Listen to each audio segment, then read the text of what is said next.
There's a new book out. I'm going to recommend you grab a copy. It's called Lean Learning, and it's by my friend, Pat Flynn. From an early age, we're taught that more is better.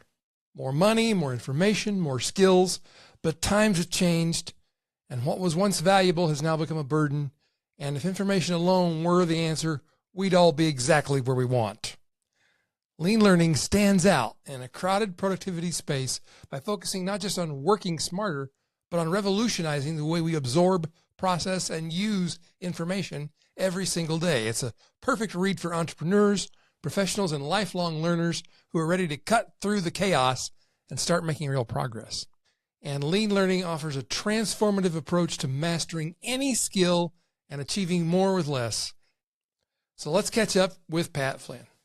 Welcome to the show. And why in the heck did you write this book? I wrote it because I've seen it in my students and I'm seeing it in my kids. And I wrote this for my kids. The dedication is, in fact, for my kids. Right now, information overload is the new normal. And that sucks. Back when I went to school, information was valuable. And as a result, I wanted as much of it as possible. When you had a lot of information, you were more valuable. You were more useful. You had more utility. And when you got the top grades in the class, you propelled forward. When you did well at work because you knew more, you went up to management and then could climb the corporate ladder. Today, we all have access to the same information. And if information were the answer, right, we'd all be where we would want to be. But we're not. And because of the overload of information, and because that's the new normal, we're getting, in a way, obese with information. We're slower to move as a result of it. We're no longer in a place where we're starving for info. We're eating too much of it. And we're at this buffet line now. And because our brains aren't evolved to handle this much stuff, we treat it as if it's still scarce. So this is why when you interview people or you talk to people about their consumption habits, I mean, they're reading countless number of books, they're listening to countless number of podcasts and watching countless number of YouTube videos. And I'm not just talking like the sort of doom scrolling type stuff, like literal learning where it feels like you're making progress, where it feels like you're actually doing some good. It's actually harming you in a way because it's taking not just time away from where you should be putting time in, and action over information is a big theme in the book, but rather over inspiration. You're actually getting pulled in so many different directions that now your energy has no idea where it wants to go. And thus everything we put our time into just has sort of a surface level version of us versus the leaning into that we must do to succeed. And that's why I wrote this. I think it's come at the right time, especially with AI now. And we in the green room talk about AI all the time and how wonderful it is, but it also is leveling the playing field with information for people too and what we have access to. So what is the difference between success and failure? It's not access to the information anymore. It's what you do with it or how you leave a lot of it out. Maybe you could talk a little bit about how do we decide, with all this information available to us, how do we decide what to learn, what not to learn? Yeah, I mean, that is the million-dollar question. How do we prioritize our learning? Because we don't want to not learn everything. I mean, we still only know what we know, and we need some outside information, but where do we go to get that, and how do we know when? In general, it's this difference between just-in-case learning, which is what we're all doing, and just-in-time learning. And this is what I was taught back in 2008, 2009, when I joined a group called Internet Business Mastery. This is really what helped me propel forward after I got laid off from my architecture job. It wasn't by learning everything there is to know about business, going back to business school for 4 years, 5 years, and then trying to graduate and then come up with something. It was taking a more iterative approach with what I was doing and learning as I was going and just learning what I needed to know, moving on to the next step once I completed that, trusting that there would be resources for that next step at that time, resources that were probably more updated and better. And this idea, again, of just understanding what your next step is and saying no to learning everything else is key, which is very hard to do. And what helped me get over this was two things. Number one, understanding why, again, I wanted all the information up front. There was this idea that, there was no way to succeed unless you knew all the things there was to know about it. But that's not true. Right? When I started my first business, which was to help architects pass an exam, I knew that I wanted to publish a guide, a study guide, but I had no idea how to do that. But I knew that I had to at least write the darn thing first, and then I could worry about the things later. So I got into Microsoft Word. I just made it easy and wrote the whole thing out. And it wasn't formatted. I didn't worry about that. I just got everything into Microsoft Word the way that I wanted it to. And then it was, okay, well, what's the next step? Well, now I need to know how to format this so it actually looks nice and has the right fonts and has the right charts. I don't know how to do that, but let's go find the resources that are teaching that, or somebody who has done that before, and learn from them. So I got the book formatted. Great. Now I need to know how to sell this. I've never sold it before. I had a website, but I didn't know how to do anything. And then I caught wind of a tool called eJunkie at the time, which was what a lot of people were using to sell their digital goods. And so I was able to upload my PDF file there and get back a button I could put on my website. Cool. But now I needed a sales page to put that button on. I had never built a sales page before. So I found a resource to create a sales page. And this resource was a book called Moonlighting on the Internet. And this book had, 30 chapters about 30 different ways to make money online, from eBay to selling coaching, whatever. I didn't need any of that. I already had the thing I needed to sell. I just needed the sales page. And at the end of the book, there was a Mad Libs style sales page where you can just plug in your product and then just copy that and put it into your website, which is exactly what I did. I didn't need the book, but it was the most valuable thing that I needed at the time because it had that one resource for the next step in the process. And when I put that Mad Libs style thing on my website and sold it, that thing has made over 7 figures since 2008 and still continues to make money passively over time. So again, this idea of not worrying so much about understanding the entire process. Yes, you still need to know where you want this to end up, what direction to go, but what is the next step in your process? Learn everything there is to know about that, or just from the best, and then unlock the next stage only when you've completed that next one, or that first one. And that has helped me progress in so many different ways ever since I've learned this, from inventing a physical product, which I had never done before, called the SwitchPod, which I see behind you on the screen here, which is amazing, to launching a YouTube channel about Pokemon, to building apps, to all these things that I do, even in my life. There's a lot of strategies in the book, not just for business owners and entrepreneurs, but just for skill acquisition of any kind. And it's using these principles that are very counterintuitive. And the last thing I'll say is the hardest part about this was there's a constant stream of great information coming our way. And it's very difficult to pass on that, knowing that that stuff is great. Everybody's talking about it. It's getting shared. Putting it aside for later is the big trick, because we have this idea of FOMO, right? The fear of missing out. Everybody's talking about it, so we must learn about it too. But again, when you get disciplined enough to go, well, that's not related to my next step, so I'm going to put it aside, you now have what we call the joy of opting out. The idea that you are purposefully saying no to make room and recommit to the things that you've already said yes to. And that has been the biggest move forward for me. And by the way, I never go back to that resource that I create which has those things that I've saved. I never go back to it. It's just a strategy for the brain to move forward from that. And by the time I need that information, there's better information available anyway. So our brain is really what we're struggling against here more than anything. How do we know what's the right thing to ignore and what's the right thing to focus on? So there's a few ways to prioritize out of all the different things that we could work on. I think the most important thing is, what is your why? And coming back to almost zooming out of the actions that you're taking and going into, well, what is the whole purpose of this anyway? And a lot of times we could already begin to start to audit and remove things from our task list or to-do list related to that, because we might be in a mode of automation. One strategy I have in the book is called unautomate everything. We want to, unprogram ourselves from what we've been conditioned to learn and how we learn, and just kind of like resubscribe to things that are only the things we should resubscribe to.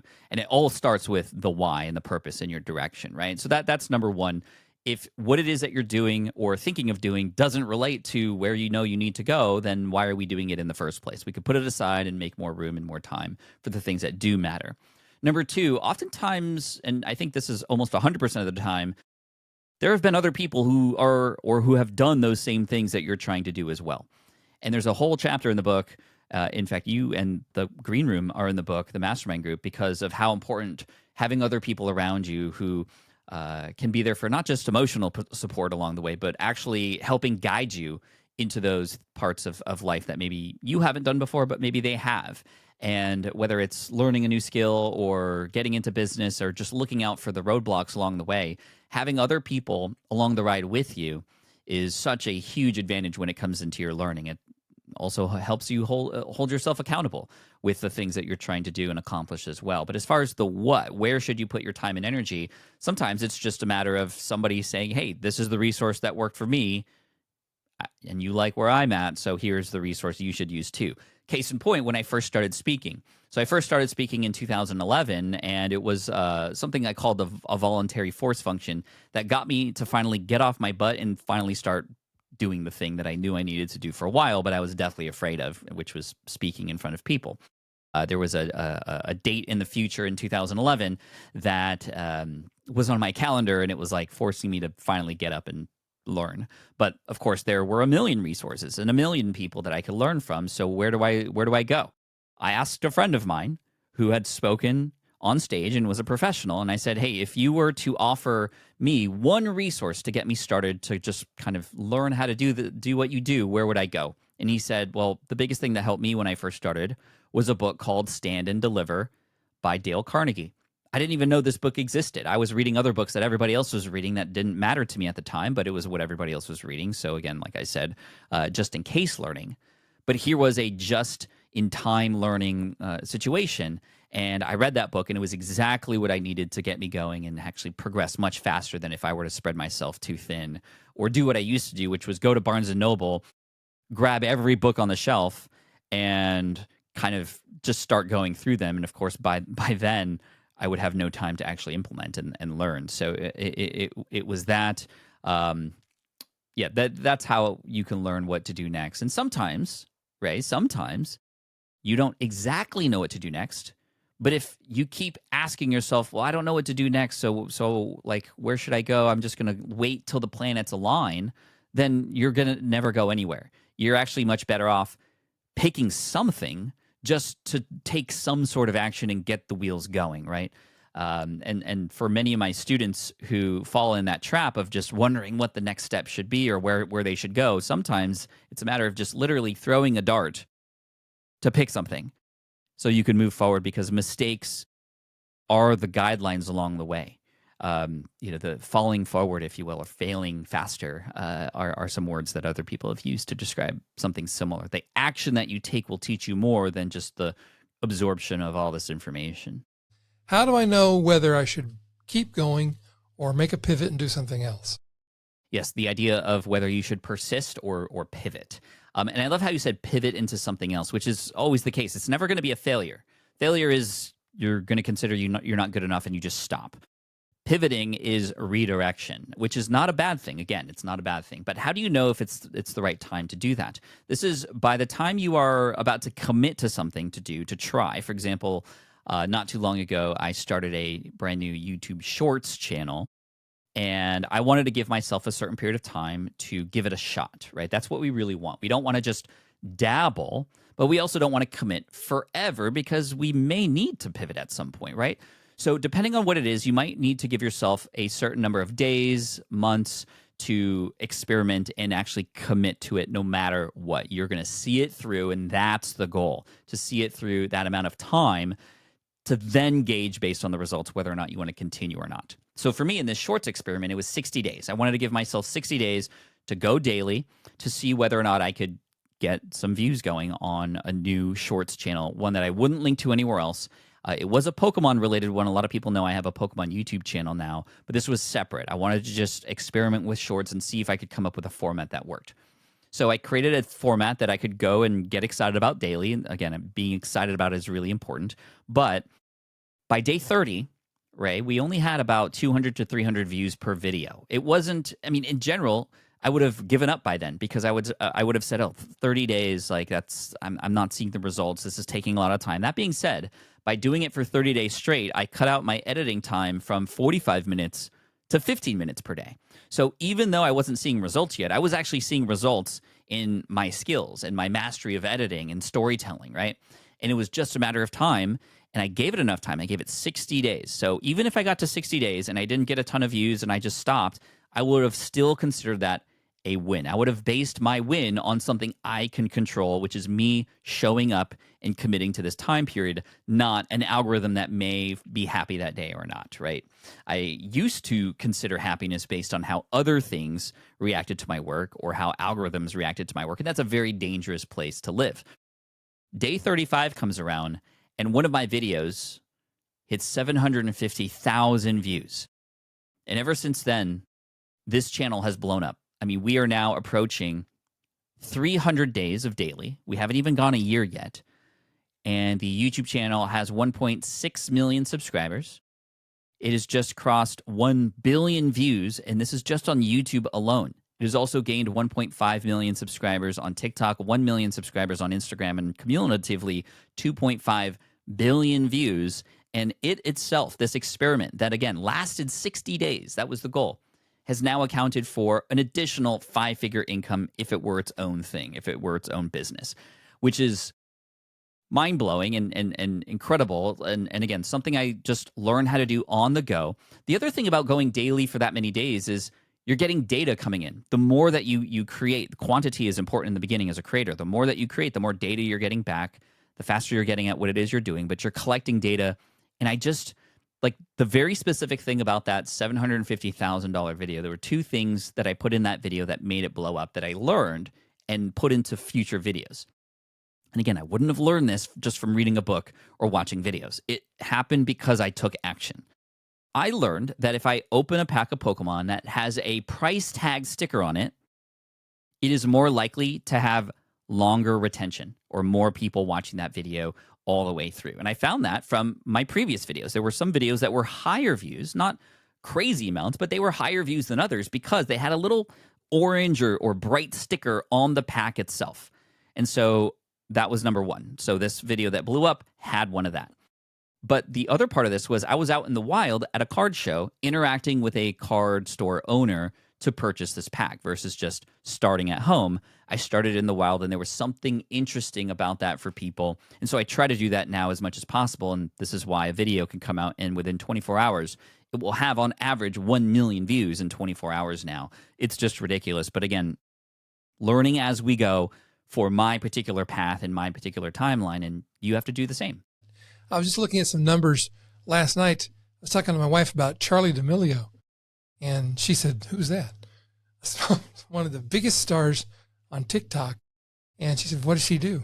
I said, "Well, it was typical, did the dances on TikTok, and she just was consistent and charming, and people like her. And now she's got a huge empire." We started looking at all the brand deals and the products and the different things she's got going on. And Lynn said, "But what did she do to be able to do this?" I'm like, that's the thing today. You don't have to be a movie star or you've written a best-selling book, or you can just make some good content. And if people like it, if you stick with it, you begin to develop super fans, if you will. Yes. And that momentum is hard to stop. One of my favorite chapter titles in any book is Micromastery and Quantum Leaps. Talk to us about Micromastery and Quantum Leaps. So once you get going, once you select the thing that you want to learn about and you've given yourself some guidelines and you perhaps have the community support behind it as well, you know, you're setting yourself up for success. This chapter, which is a little later in the book, and it's funny, I've done nearly 50 of these interviews now, Ray. That is the one chapter that seems to be the favorite of most people because it talks about accelerated skill acquisition. How when you are sort of doing your thing and learning, how you can speed up that learning process in little bursts and little moments, sometimes big, sometimes little. And it is in 2 parts. Micromastery is the idea of taking the thing that you're doing and chopping it up into much, much more smaller pieces and then mastering those small pieces one step at a time. And what's great about this is it's easy and it can be fun. But at the same time, you can start to see how these things stack over time. And an example I use in the book, and I learned this from an ultramarathon runner friend of mine, he said that when he was trying to get better and master his running, he wouldn't just run 50 miles every day.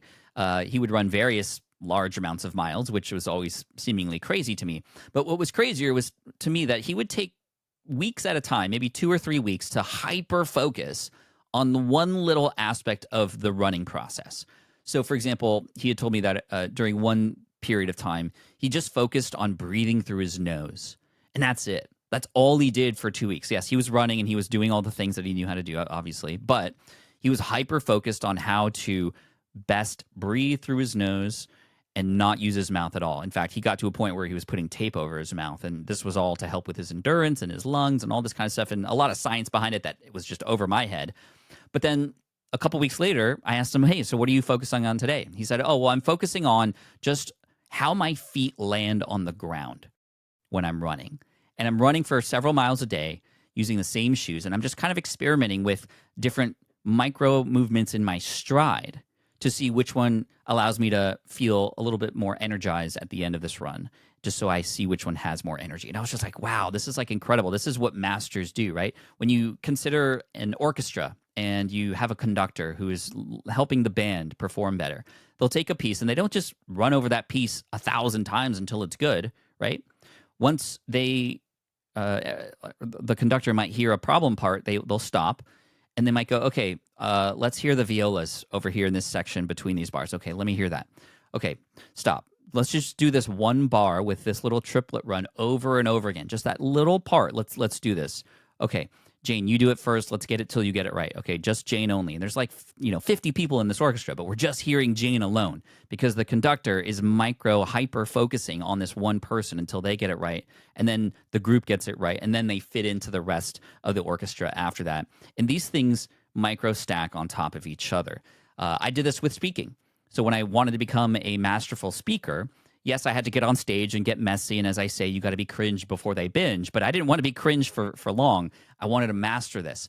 So I started reading and trying to absorb as much about speaking, which got me in trouble because I wanted to learn all of it at once. How to tell great stories, where to stand on the stage, how to interact with the audience better, how to do Q&A, what should be on my slides, should I have background music? Like there were a million things and it was just completely overwhelming. So I said, okay, I want to be a master at this, so here's what I'm going to do. Every time I speak on stage, I want to get better on just one thing and one thing alone. So I would go into a presentation and say, okay, I'm gonna work on just the introduction story here, and I want to master this. How are other people doing introduction stories? Let me watch TED Talks, but I'm not going to watch them all the way through. I'm just going to watch the intros to them. Let me read this book, which is all about storytelling, and see how I can incorporate that into the beginning of my talk. Let me see from this coach who I know. Let me hire this person and just hire them for one session on just mastering intros. I went to my buddy Grant Baldwin, who was a masterful storyteller. I said, Grant, how could I tell a better intro for this story I'm about to do at this presentation? And this was FinCon in 2013. I remember specifically I asked him this, and he told me, I was telling this story about a homeless man in Berkeley and how influential he was because he would go around and say, God bless you to everybody instead of asking for money. But he was, as I called him, the richest man on campus because people would go out of their way to give money to this person because he was so lead with service first. He was saying, God bless you. He wasn't asking. And this story became the whole part of the presentation. But I said, Grant, how do I start this thing? He said, here, take this cup, drop a coin into it. How do you think that would sound in front of a crowd of 1,000 people? Do you think that would get their attention? Oh, it became like this really cool prop that, again, I wouldn't have gotten if I was like, Grant, let me do my entire presentation for you and just help me make it better. No, we hyper-focused on that higher leverage part of the position of the talk, which was the beginning. And that was just one example. Some days I went into talks and I was just like, okay, what am I going to do with my hands? And so I learned from people about what to do with your hands. I watched YouTube videos that were literally just about what do you do with your hands when you talk. This is the difference between picking up an entire book and reading it and reading just the chapter on the thing alone that you need and then actually putting it into action, which then gives more context and relevance to it, which then helps you actually absorb it because you're using it rather than just cramming and then forgetting about it, right? That's the big difference between learning here. It's learning and applying, but not learning everything. It's learning what you need for the next step and then micro skilling your way there. So that's micro mastery. You've published a number of best-selling books, and they've been very well received. They've been read by many, loved by many. Why was it important that you went with a traditional publishing house to publish this book, and what was that process like? It's always very surprising to people, especially fellow authors, because oftentimes people start traditional or want to go traditional, and once they go there, they're like, never again, I'm going to self-publish my book. For me, I self-published my first 3 books. Will It Fly became a Wall Street Journal bestseller as a self-published book. Superfans became a bestseller as well. And when I tell my friends, or told my friends, and the mastermind group, that I was going traditional, the first question was, why would you do that? You have the audience, you have the reach, you can make more money by publishing your book on your own and keeping more of the share.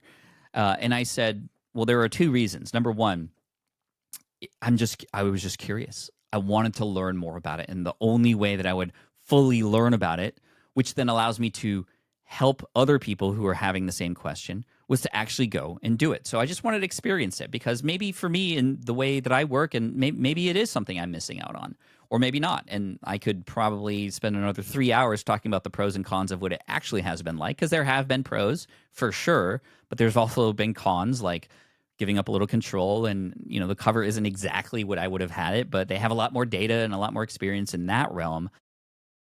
So the curiosity and the ability for me to then honestly share that information with people, because I only had one side of it, was important to me. I am an educator and a person who loves to lead by example, so I wanted that example to teach from. The second thing, Ray, was this book is not an entrepreneurial book. This is my first book outside of that world. It does have a lot of overlap with that, but it's more of a self-help type of book. One that is, in a way, even tangential to the education world. And these are worlds that I'm not yet a part of. I don't have connections in these spaces as much as many other people might. Bigger names, Mel Robbins and the type. However, I knew that having a publisher with connections, having a publisher that has some really, really good names and brands and people behind it, would allow me to be able to make an impact in those newer spaces, self-help, a little bit more. And this is just a theory with a little bit more confidence. Confidence from the reader's perspective, and confidence for me as somebody speaking to these people, and potentially being able to reach an audience that I do not yet have any authority or quote-unquote leadership in. Even though I know I have experiences to share, working with a publisher, I think in partnership with them, I felt would just give me an edge versus if I were to just self-publish this book. So those were the 2 major reasons why I went traditional publishing with this one. Like with, if you look at Hollywood as an example, the old studio system is dead. It's gone. It'll never come back the way it was. Lynn and I were watching a biography of Steven Spielberg. He was part of this group of other directors. They were all kids coming up at the same time. George Lucas, Brian De Palma. We were looking at that group, and Lynn and I realized all these directors made all these movies that shaped our lives. And the system they're discussing that we're seeing them work within does not exist anymore, because YouTube has taken it apart. And now creators are dismantling the entertainment industry and reconfiguring it to suit themselves. My point is, same thing is happening in publishing. The traditional model they have a lot of challenges they're facing, and I wanted to get in before it was over. I don't know that it's going to be over. They may pull themselves out of it. I hope they do. But I wanted to be in to the system as it was when I was growing up as a writer, as a reader. I really love that, Ray. That again, you and I are cut from the same cloth in terms of curiosity there. I think that's a smart move. And for me, I'm imagining I go through this process, and it has been great, I will say, and we'll see where it ends up, because the book hasn't gone out there yet, and we'll see if it takes off or not. And I would love it to. But even if it doesn't, it's still going to be a real life experience that I've had that I can now position against whatever my next step is. This is just more information, but information through experience that I can use to help me with my next steps, right? This is also, I feel like, I get a lot of inspiration from you, Ray, because you're writing a lot of fiction now as well. And that's super inspiring to me. That's what I want to do when I'm older and I have a lot of stories in mind. And I feel like perhaps even if in the business world I continue to publish books, but I go back to self-publishing, when I go into fiction, that experience that I would have had this time with the publisher, will be useful for me moving forward. And I can maybe bring back the publishing world through traditional means with more fictional stuff, because I have bigger ideas and bigger stories and grand plans that involve more than just the story. But like, I'm, as a business owner, also thinking about the movie rights and building into the story merch, those kind of things.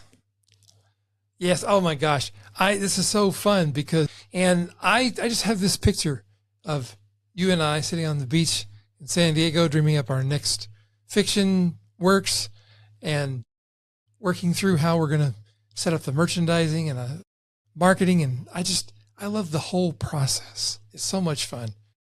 I love learning. I identify myself as a lifetime learner. I mean, I've been studying this book like mad because I go through it, and it's full of wisdom. It's full of just the kind of writing I like, where one paragraph is like, oh my God, I need to think about this for 3 hours. The implications of this idea are so huge. Who is this book for? Is it just for students? Is it just for entrepreneurs? Who will benefit from reading this book? There are multiple ways to answer this, because I'm fighting against my urge to say this will help everybody, because I know as a marketer and entrepreneur, that's not the right answer. Because, I mean, honestly, it isn't for everybody, but it's for anybody who has struggled with achieving the next step in their life because they are overwhelmed. Whether you know you are overwhelmed or not, the truth is you have access to all the information you could ever need to get what you want. Yet most of us don't have it. Yes. This fills in the gap. So yes, it is for students, but it's less studying tactics, and there are many books and memorization techniques and other things. It's not that at all. It will, I believe, help students be able to better understand where to put their time, especially when, for example, my son, the high schooler, is determining where they want to go in life and what career path do they want, and how might they understand more about that career path and even get involved in that career path even during high school, and how you can learn and understand things even without having to, have a full-on education in and around that. That being said, the full-on education in and around that can be great to supplement and even fast forward your learning once you know that that's the direction you want to go. I mean, so many people right now, because of certain things about student loans, and like, people are complaining right now that they have to pay back their student loans. And I don't want to get political here, but the truth is, and I'm finding that a common thread around all of this is a lot of people chose majors and have gotten degrees in things that didn't really matter to them, and that they're not putting into good use now. Like, that's what we don't want to happen. And even more important for those people are to learn new skills faster.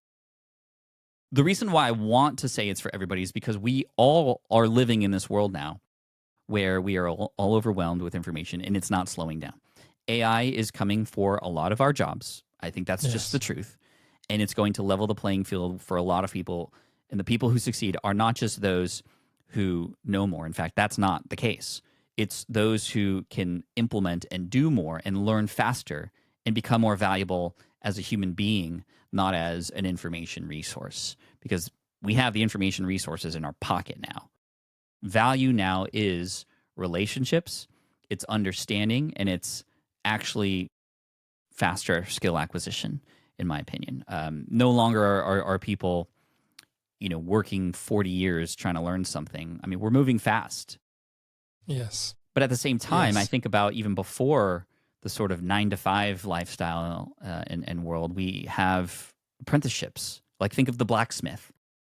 How did a blacksmith learn how to blacksmith?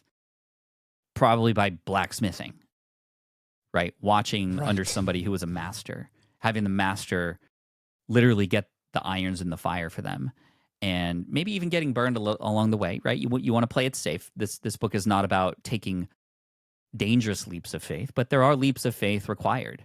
And this is where the quantum leaps come in, which you have to get the book, I guess, to extrapolate that and learn about that. But there is something to be said for the way that people used to learn how to become masters of things. And it was through doing. It was not through just endless consumption. Because like I said in the beginning, information overload is the new normal, and that's not good. I'm predicting, in fact, the return of the apprenticeship as the most popular way to learn. And I think we're going to see more and more of that.